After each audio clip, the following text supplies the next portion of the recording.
এদিকে ঢাকা এয়ারপোর্টে জয় বাংলা বলাতে ক্ষেপে গিয়েছে বাংলাদেশের এক নাগরিক। তো চলেন নিজের চোখে দেখে আসি।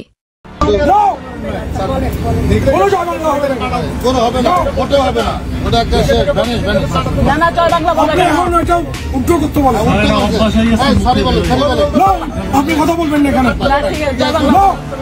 ভাই, আস্তে আস্তে আস্তে আস্তে।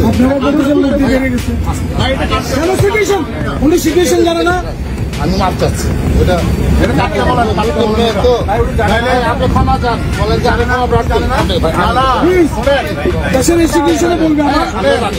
এটা উনি আবার বলবে, আবার উনি ওনাকে কাটতে বলেন। এখন এবার এটা কে কাটতে বলেন, কাটতে বলেন, এটা বলেন। এটা জয় বাংলা বলা যাবে না, কোনটা বলা যাবে না, বলেন যে আমি দুঃখিত।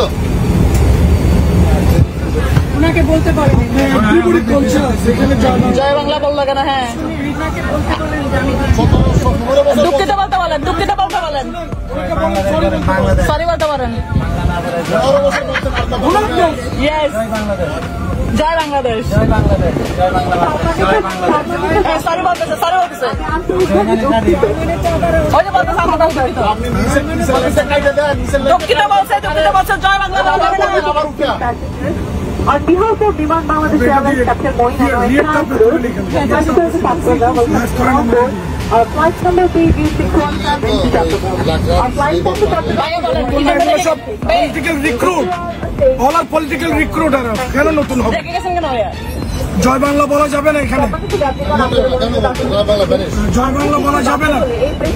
ইট ইজ নট গুড, এটা উই আর নট এগ্রিড। আইন পরিবর্তন হয়ে গেছে, স্টুডেন্টরা বলেছে এটা, এটা স্টুডেন্টরা চাচ্ছে না। Thank you, thank you. এতক্ষণ সাথে থাকার জন্য ধন্যবাদ। নতুন নতুন আপডেট খবর পেতে চ্যানেলটি সাবস্ক্রাইব করে পাশেই থাকবেন।